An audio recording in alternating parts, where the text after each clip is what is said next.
四国の大工8チャンネル。 Professional carpenter in Shikoku, Japan. Catch on. はい、非常に立派な和室です。しかし残念ながらこの和室はすっごく傾いてて、床が立派なお家なんですけど、残念ながら地盤調査の関係で傾いたんでしょうね。ここに子供さんがすごくピアノをされてて、非常に優秀な成績ということで、これはいわゆるオーダータイプの防音室でありまして、そのお部屋、今あるお部屋になるべくフィットするように作っていくものであります。で、8畳のお部屋プラス男とか押し入れとか物入れとかあったんですけども、それも全部防音室に取り込みました。こうやって防音系のパネルをうまく窓に合わせて作っていくとか、これ床の仕上げをしているとこなんですけども、お客さんの要望でフローリングになりました。普通はタイル系のカーペットが多いんですけども、むしろ壁とか天井で吸音することによって床はもうフローリングがいいというお客さんも多いの。こうして今ある窓に対して防音室用の窓をつける。それによってなんとか明るさを確保するとかいう方法もありますけども、できれば防音室というのは本来は窓がない方がいいですね。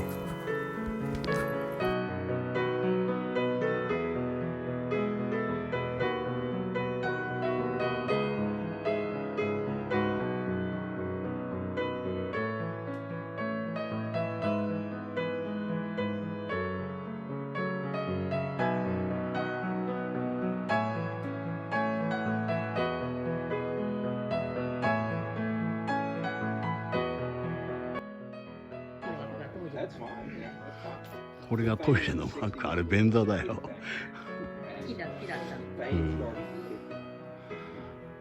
ここがドラムブース。やはりドラマは別に録音してたんだな。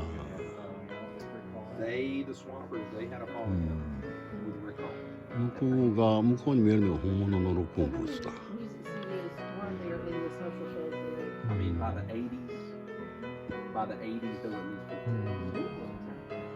So this is a quad city area, right? It's a little confusing. I'm from Mississippi myself. It took me a while. すごく古いんだこれ。レスリースピーカーとハモンドだよ。おそらくまだ現役なんだろうな。And Muscle Shoals is the newest of the four towns. And Muscle Shoals is the only one that doesn't even.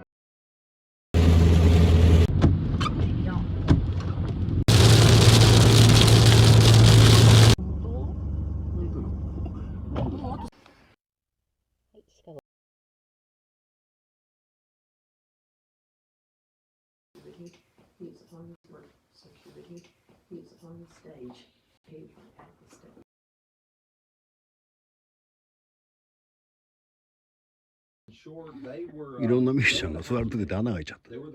だから座らないでだって。これが録音ブース。ロ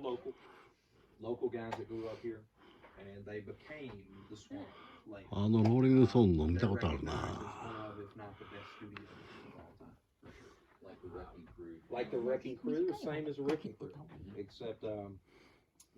そうそうたるメンバーですね。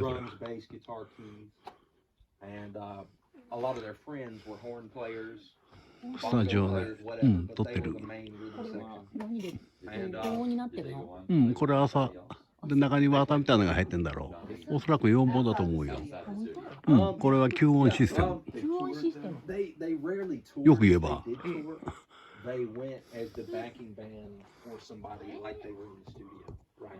壁もほとんどこれウレタンフォームだな。とにかく吸音には気を使ってますね。Well, in the 60s, almost anybody that played on records here in the 60s were from here. And then by the 70s, their reputation was 反射するようなものはほとんどありません。 and they started to ほ attract とんど吸音。 musicians from Memphis, LA. You wouldn't believe some of the people that moved here from that I've met that moved here from LA. I quit playing sessions in LA. I quit so much band to move down here. I met theそうだな。 they convinced me to move here. So I mean, by the 80s, you had you had 500. ほとんど吸音材、これだけブロックや The な。 swampers were always the most representative of the guy. でも向こう側の立派な録音ブースの方のガラスに I know. 反射するからさ、 And 結構これは yeah, まあナチュラルか。 engineers and producers and they- 極端にデッドな吸音ではないみたい。 But yeah, guys, if y'all want to gather around, we'll do things 当時 casually. のピアノもそのまんま。 Thank y'all for coming today. And I'll- 日本でいうロック型ぐらいのピアノやね。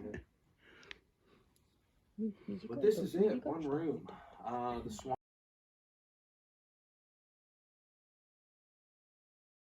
We're in high school. Worked at the tire shop. Worked at the. Played music their whole. Have a teacher. There was no teacher around here. Made people dance, and that's what they did. They played, and that was kind of their introduction to the scene. Which was a good one. His name was Rick Hall, and he opened. He brought Linda them down Rhodes, as that's all. individuals. And they cut When a Man Loves a Woman. And they moved everything to that location. Still going at that other building. Yeah, this was this one. No, it did take the studio out. Did you get Awful it back? looking. Just the Swampers. Our nonprofit did. Yeah, This after will the be doc, other people. And even they watched it and thought, stage. That was top. Live at Fillmore. And he recorded biggest live album ever. And they were literally that 1000 Alabama Avenue, the address in Sheffield. And you know, a couple songs. That's what Would that have been 69? 69.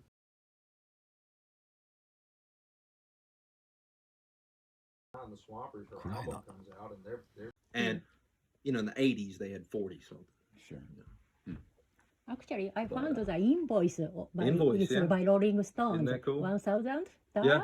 Was it high price or low price at those To me, moments? sounds like a high price. Oh. I mean, you know, 60. The Rolling Stones recorded here in December of '69. Mhm. They were here for 3 nights. That's it. Mhm.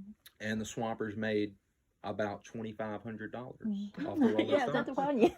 And so that's that was a lot of money. Mm. For 3 nights, yeah, that's pretty good. They were thinking, man, Mhm. you know, that was a lot of money. And but I think when you think about the songs that they did here, they were multi-million singles, multi-million selling Yeah, singles. yeah. And so it doesn't sound like a lot of They money. become rich. But as a studio that doesn't make royalties and stuff Oh, like oh, that. Oh, I was Yeah. gonna ask, did they get royalties? Yeah, that's important. So they were thinking that's fee-based, yeah. good, man. That sounds like a lot. I needed a lawyer. If you look at that, if you look at that invoice, they charged the Stones $65 an hour to record. Yeah, yeah, yeah. Which, Found- back in Which is 69. a lot. That's a lot of money in 69, yeah. So, I Funny. mean, they I think they knew their worth. You know.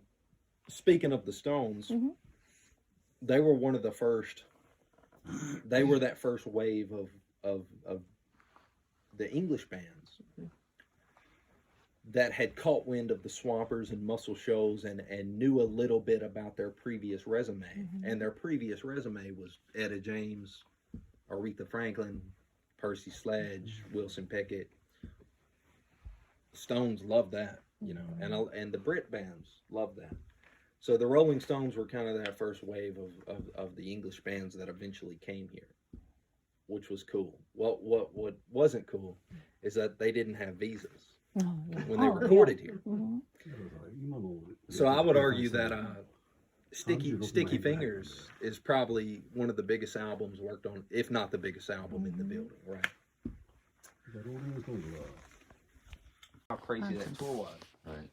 And they themselves walking around downtown Florence, and not one person came up to them. They must have enjoyed What he was doing. How funny is that? You know who I see up, and that's why Jerry Wexler and Ahmet Ertegun both were here when the Stones were here. You can see this photo of Jimmy of the Swampers, and he's letting them hear Wild Horses, and there you can see Ahmet Ertegun, who was the founder of Atlantic. Right. And him and Jerry were both here, really doing nothing more than schmoozing them. and it worked because they signed to Atlantic Records at the restaurant in the Holiday Inn in Florence, Alabama. And we're on Atlantic for the next 30 years. Wow. Yeah. So that's Wow. Is Kinda he- crazy is as well. the guy. that's Jimmy Johnson. Did Linda Ronstadt record? Yes, she did. there? Mhm. Which, all of her stuff?